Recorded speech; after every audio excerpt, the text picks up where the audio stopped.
AP aspirants नमस्कार। बेरट को आइए एक नए तरीके से सीखते हैं, नॉट रीडिंग बट लर्निंग। देखिए,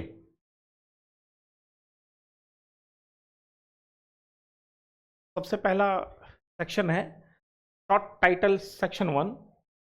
शॉर्ट टाइटल एंड एप्लीकेशन कह रहा है, उन्होंने जो शॉर्ट टाइटल में दिया है कि इस भारतीय साक्ष्य अधिनियम होगा इसका नाम, इस अधिनियम का, एक्ट का।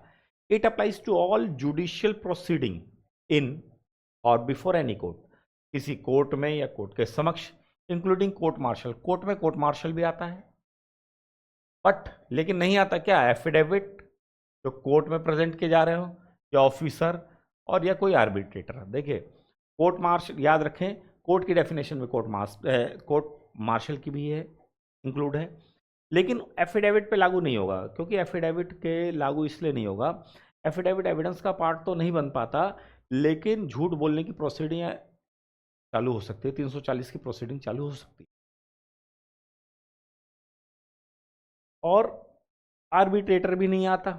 आर्बिट्रेटर, क्योंकि आर्बिट्रेटर आपको पता है, दो लोग मिल के एक व्यक्ति को अपॉइंटमेंट देते हैं अपने विवादों को निपटाने के लिए, तो इसलिए वहां भी एविडेंस एक्ट काम नहीं करता है। क्योंकि आर्बिट्रेटर हो गया, मीडिएशन हो गया, लोक अदालत हो गई, ये जनरली नेचुरल जस्टिस के आधार पे काम अपना वर्कआउट निकालती हैं, इसलिए वहाँ कोई भी एविडेंस का, आईपीसी का, सीआरपीसी का इन्वॉल्वमेंट नहीं होती है।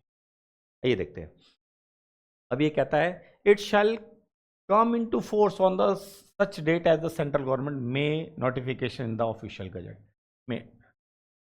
कि भाई ये इनेक्टमेंट डेट क्या थी? देखिए, इनेक्टमेंट डेट थी, मैंने जैसे आपको पिछली क्लास में बताया था, दिसंबर 25 2023। लेकिन शुरू कब से हुआ? Commencement date, it officially came into force and took effect on July 2024।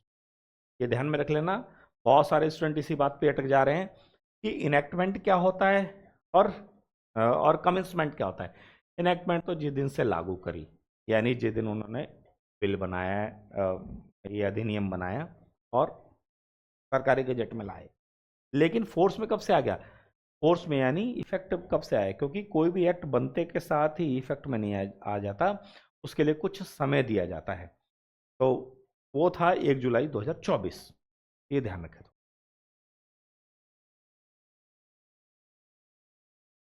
लेकिन हमने सेक्शन 1 पढ़ा। सेक्शन 1 हमारा जो था वो क्या था? सेक्शन 1 था भारतीय साक्ष्य अधिनियम। पर भारतीय साक्ष्य अधिनियम आया क्यों? क्योंकि पहले तो एविडेंस एक्ट है। अगर एविडेंस एक्ट है तो उसको हटाना भी पड़ेगा, तो हटाने के लिए भी तो कोई सेक्शन होगा। इस बात पे अगर जो आप गौर करें तो लॉजिकल भी है, लीगल भी बात है।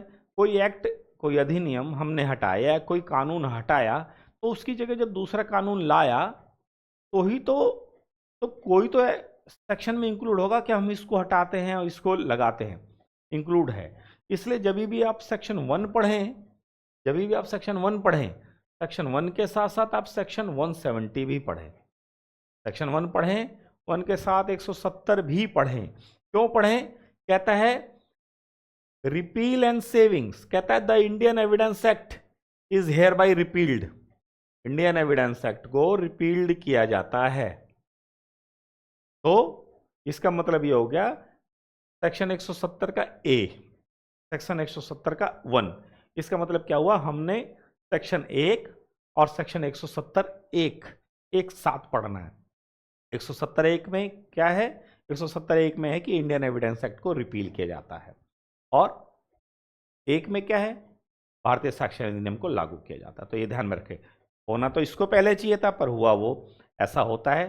तो यानी एग्जाम में याद रखें, आपसे पूछा जा सकता है कि कौन से सेक्शन के जरिए इसको हटाया गया, और या इसको हटाने का सेक्शन कहाँ मौजूद है। तो याद रखें 170 एक। ये मेरे पढ़ाने का एक इनोवेटिव वे है। अगर आपको अच्छा लगे तो इसको आगे भी ज़रूर देखें, सब्सक्राइब भी करें। अगला सेक्शन क्या कहता है?